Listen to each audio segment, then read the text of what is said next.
চট্টগ্রাম বিশ্ববিদ্যালয়ের দ্বিতীয় পর্যায়ে যে সকল শিক্ষার্থী যেকোনো একটি সাবজেক্ট পেয়েছে, তাদের ভর্তি কার্যক্রম কবে থেকে শুরু এবং কবে শেষ, যে সকল ডকুমেন্টস প্রোভাইড করতে হবে এবং ভর্তি ফি কত টাকা সেই সংক্রান্ত এ, B, B one, B2, C, D, D one unit এই সকল ইউনিটের ভর্তি কার্যক্রম নিয়ে বিস্তারিত বিশ্লেষণ করব এই ভিডিওতে।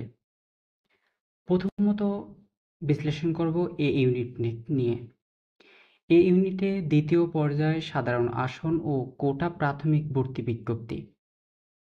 যারা দ্বিতীয় পর্যায়ে সাধারণ আসনে যে কোনো একটি সাবজেক্ট পেয়েছে এবং কোটায় প্রাথমিক ভর্তি বিজ্ঞপ্তি অর্থাৎ যারা প্রথম কোটায় শিক্ষার্থী রয়েছে তাদের প্রাথমিক বিজ্ঞপ্তি প্রকাশ করা হয়েছে। বলা হয়েছে এই ইউনিট প্রথম বর্ষ বিএসসি ইঞ্জিনিয়ারিং ভর্তি পরীক্ষা 2000 উত্তীর্ণ অনলাইনে বিভাগ পছন্দক্রম ও কোটা সাক্ষাৎকারের ভিত্তিতে দ্বিতীয় পর্যায়ে সাধারণ আসন ও কোটা বিষয় ও বিভাগীয়করণ মনোনীত প্রার্থীদেরকে আগামী 25 মে থেকে 28 মে তারিখের অফিস চলাকালীন সময়ে মধ্যে নিম্নোক্ত উল্লিখিত কাগজপত্র এবং ফিসমূহ A4 সাইজের খামের নামে ভর্তি পরীক্ষার রোল নম্বর, মেধাক্রম, মনোনীত বিভাগ, মোবাইল নম্বর ইত্যাদি উল্লেখপূর্বক ইঞ্জিনিয়ারিং অনুষদ কার্যালয়ে জমা দিয়ে ভর্তির প্রাথমিক কাজ সম্পন্ন করতে বলা হয়েছে। অর্থাৎ যে সকল শিক্ষার্থী কোটায় প্রাথমিকভাবে একটি সাবজেক্ট পেয়েছে এবং দ্বিতীয় পর্যায়ে যে কোনো একটি সাবজেক্ট পেয়েছো সেই সংক্রান্ত সেই সকল শিক্ষার্থীদের আগামী 25 তারিখ থেকে অর্থাৎ 25 তারিখ থেকে 28 তারিখের মধ্যে কাগজপত্র যে সকল কাগজপত্র প্রোভাইড করতে হবে অর্থাৎ এটি আলোচনা করব যে কী কী ডকুমেন্টস প্রয়োজন। সেই ডকুমেন্টস এবং A4 সাইজের একটি খামের উপরে ভর্তি ফির রোল নম্বর, ভর্তি পরীক্ষার রোল নম্বর এবং নিজের নাম, মেধাক্রম, কত মেধাক্রমে রয়েছে এবং মনোনীত বিভাগ এবং কোন সাবজেক্ট পেয়েছো এবং মোবাইল নম্বরটি দিয়ে ইঞ্জিনিয়ারিং অনুষদ রয়েছে ইঞ্জিনিয়ারিং অনুষদ কার্যালয়ে জমা দিয়ে প্রাথমিক কাজ সম্পন্ন করতে বলা হয়েছে। অন্যথায় ভর্তির জন্য মনোনয়ন বাতিল বলে গণ্য করা হবে। যে সকল শিক্ষার্থী এই তারিখের ভিতরে 25 থেকে 28 তারিখের মধ্যে এই সকল কাজ করবে না তাদের কিন্তু ভর্তি বাতিল বলে গণ্য করা হবে। মনোনীত প্রার্থীদের ভর্তি সংক্রান্ত প্রাথমিক কাজ সম্পন্ন হওয়ার পর আসন শূন্য থাকা সাপেক্ষে বিভাগ পরিবর্তন, অটো মাইগ্রেশন ও তৃতীয় পর্যায়ে সাধারণ আসন ও কোটা বিষয় বিভাগীয় মনোনয়ন প্রদান করা হবে এবং ভর্তি সংক্রান্ত ওয়েবসাইটে প্রকাশ করা হবে এ সকল তথ্য বলা হয়েছে। দেন দ্বিতীয় পর্যায়ে প্রাথমিক যারা সাবজেক্ট পেয়েছে তাদের ভর্তি কার্যক্রমের পরে তৃতীয় পর্যায়ে শূন্য আসন থাকা সাপেক্ষে মনোনীত প্রদান করা হবে অর্থাৎ যে সকল শিক্ষার্থী সাবজেক্ট চয়েস দিয়েছে বা এখনো সাবজেক্ট পায়নি তাদের শূন্য আসনে থাকলে তাদের কিন্তু মনোনয়ন একটি সাবজেক্ট দেওয়া হবে, সেটি প্রকাশ করা হবে ওয়েবসাইটে।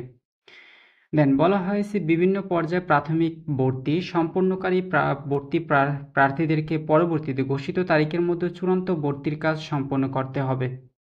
দেন যে সকল শিক্ষার্থী তৃতীয় পর্যায়ে সাবজেক্ট পাবে তাদের কিন্তু পরবর্তীতে এইভাবে যে তারিখ দেওয়া হবে সেই তারিখ অনুযায়ী কিন্তু ভর্তি কার্যক্রম সম্পন্ন করতে বলা হয়েছে। দেন নিয়ম অনুযায়ী ভর্তি বাতিল না করলে নির্দিষ্ট সময় আগে কেউ বিভাগ হতে জমাকৃত মূল কাগজপত্র নিতে পারবে না। দেন যে সকল শিক্ষার্থী নিয়ম অনুযায়ী ভর্তি বাতিল করবে তাদের কিন্তু নিয়ম অনুযায়ী ভর্তি বাতিল করতে হবে বা ভর্তি বাতিল করতে না করলে কিন্তু তাকে কাগজপত্র দেওয়া হবে না। দেন বলা হয়েছে মনোনীত তালিকাভুক্ত ভুল ক্রান্তি সংশোধন ও ভর্তি কমিটি কর্তৃক সংরক্ষিত দ্বিতীয় পর্যায়ে সাধারণ ও কোটা চূড়ান্ত সম্পূর্ণকারী প্রার্থী অটো মাইগ্রেশন বন্ধ করতে চাইলে 28 মে 2000 তারিখের মধ্যে অনুষদ কার্যালয়ে লিখিত আবেদন করতে হবে। দেন তোমাদের এখানে কিন্তু একটি গুরুত্বপূর্ণ তথ্য, যে সকল শিক্ষার্থী সাবজেক্ট পেয়ে মাইগ্রেশন বন্ধ করবে তাদের কিন্তু অনুষদে একটি সাবজেক্ট পেয়েছে দ্বিতীয় পর্যায়ে যে সকল শিক্ষার্থী মাইগ্রেশন বন্ধ করবে তাদের কিন্তু 28 তারিখের আগে লিখিত আবেদন করতে হবে সেই অনুষদে, যে অনুষদে তো একটি সাবজেক্ট পেয়েছো সেই অনুষদ কার্যালয় বা একটি কক্ষে রয়েছে সেই কক্ষে লিখিতভাবে একটি আবেদন করতে হবে যে তুমি মাইগ্রেশন বন্ধ করতে চাও বা এভাবে একটি ফর্ম বা একটি তোমাকে আবেদন অ্যাপ্লিকেশন দিতে হবে। দেন তোমাদের কি কি ডকুমেন্টস প্রয়োজন এবং ভর্তি ফি কত টাকা। প্রথমত রয়েছে এখানে পরীক্ষার্থীদের স্বাক্ষর সহ বিভাগ ও পছন্দক্রম যে সাবজেক্ট চয়েস দিয়েছো সেই সাবজেক্ট চয়েসের এক কপি নিয়ে যেতে হবে। স্বাক্ষর সহ পরীক্ষার্থীর স্বাক্ষর সহ প্রবেশপত্র, ভর্তি পরীক্ষার যে প্রবেশপত্র সেটি এক কপি নিয়ে যেতে হবে। এইচএসসি পরীক্ষার রেজিস্ট্রেশন কার্ড মূল কপিটি, মেইন কপি যে রয়েছে এইচএসসির রেজিস্ট্রেশন কার্ড, এসএসসি পরীক্ষার মার্কশিট মূল কপিটি নিয়ে যেতে হবে। এসএসসি পরীক্ষার রেজিস্ট্রেশন মেইন কপিটি নিয়ে যেতে হবে। এসএসসি পরীক্ষার মার্কশিট মেইন কপি নিয়ে যেতে হবে। সংশ্লিষ্ট কোটার সকল সনদপত্র মূল কপিগুলো নিয়ে যেতে হবে। যে সকল শিক্ষার্থী কোটা দিয়ে, যে সকল শিক্ষার্থী পুত্র কন্যা যারা রয়েছেও তাদের মূল সনদ যে মেইন কপি রয়েছে মুক্তিযোদ্ধার, তারা কোটার যে মেইন কপিগুলো সার্টিফিকেট, সেই সার্টিফিকেট কিন্তু প্রোভাইড করতে হবে। সত্যায়িত সত্যায়িত পাসপোর্ট সাইজের 6 কপি নিয়ে যেতে হবে। যে কোনো সত্যায়িত, কিন্তু তোমাদের এখানে কিন্তু উল্লেখ করে দেওয়া হয়নি যে তোমাদের এখান থেকে সত্যায়িত করতে হবে ওখান থেকে। তোমরা যে কারো একজন শিক্ষক বা একজন প্রফেসরের কাছ থেকে তোমরা সত্যায়িত করতে পারবে।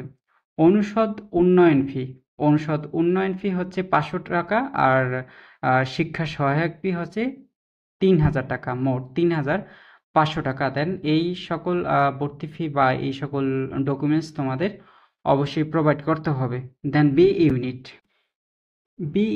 নিয়ে নতুন কিছু বলার কিছুই নেই, যেখানে বি ইউনিটে বি1 বি2 ইউনিট যারা সাবজেক্ট পেয়েছো দ্বিতীয় পর্যায় থেকে তাদের ভর্তি কার্যক্রম কিভাবে হবে, যেটি তোমাদের এ ইউনিট থেকে একই রকমের, যে তোমাদের 25 তারিখ থেকে 28 তারিখের মধ্যে ভর্তি কার্যক্রম কমপ্লিট করতে হবে।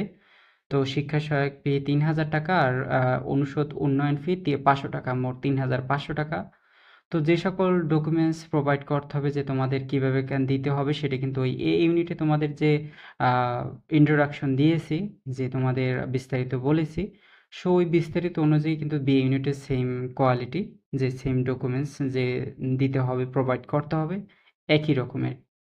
যে তোমাদের এখানে একটু নতুন রয়েছে যে নতুন ডকুমেন্টস, যে তোমাদের এইচএসসি পরীক্ষায় কারো রেজিস্ট্রেশন কার্ড মেইন কপিটি ল্যামিনেটিং করা থাকে, ল্যামিনেটিং করা থাকা ছাড়া তোমাদের কিন্তু প্রোভাইড করতে হবে। ল্যামিনেটিং থাকতে হবে না মেইন কপিটি, ল্যামিনেটিং ছাড়া সকল কিন্তু বলে দেওয়া হয়েছে। ল্যামিনেটিং ছাড়া যে ল্যামিনেটিং হচ্ছে যে সংরক্ষণ করার জন্য যে উপর থেকে যে কোনো একটি সার্টিফিকেট, অনেকেই করে এগুলো, যে সার্টিফিকেটের উপরে একটি ল্যামিনেটিং বলে পুরো করে একটা এই পেপার দিয়ে রাখা হয়, যাতে পানি বা অন্য কোনো কেমিক্যাল দিয়ে যেন কোনো নষ্ট না হয়, যার কারণে অনেকেই কিন্তু সংরক্ষণ করে রাখা হয়। তোমাদের ল্যামিনেটিং যদি করা থাকে তোমরা ওইটা খুলে তারপরে তোমরা ওটা প্রোভাইড করবে, যার কারণে ল্যামিনেটিং ছাড়া তোমরা প্রোভাইড করতে পারবে। ল্যামিনেটিং খোলা যায়, খুলে তারপরে প্রোভাইড করতে হবে। সি ইউনিটেও কিন্তু একই রকমের, যে তোমাদের 25 তারিখ থেকে 28 তারিখের মধ্যে ভর্তি কার্যক্রম সম্পন্ন করতে হবে। যে ডকুমেন্টস তোমাদের বলেছি এ ইউনিটে বি ইউনিটে যে ডকুমেন্টস প্রয়োজন, সেই ডকুমেন্টস অনুযায়ী কিন্তু তোমাদের ভর্তি কার্যক্রম অনুষ্ঠিত হবে। বা কিভাবে নিতে হবে বা কিভাবে বা কি নিতে হবে সেই সংক্রান্ত এই ইউনিটে সেম কোয়ালিটি অবস্থায় কিন্তু প্রোভাইড করতে হবে। সর্বশেষ ডি ইউনিটে নিয়ে কিছু কথা বলি। ডি ইউনিটে এ ইউনিট বি ইউনিট যেভাবে ভর্তি কার্যক্রম অনুষ্ঠিত হবে 25 তারিখ থেকে 28 তারিখের মধ্যে, তো ডি ইউনিটের কিন্তু ভর্তি কার্যক্রম অর্থাৎ এ বি ডি অর্থাৎ সকল ইউনিটের ভর্তি কার্যক্রম কিন্তু 25 তারিখ থেকে 28 তারিখের মধ্যে ভর্তি কার্যক্রম সম্পন্ন করতে হবে। তো এই ইউনিটে যে ডকুমেন্টস বলেছি বা কি ইন্ট্রোডাকশন দিয়েছি, সেই ইন্ট্রোডাকশন কিন্তু সকল ইউনিটের ক্ষেত্রেই একই প্রযোজ্য। দেন সকল বিস্তারিত সহকারী কিন্তু একই রকমের। তো এভাবেই কিন্তু ভর্তি কার্যক্রম সম্পন্ন করতে পারবে।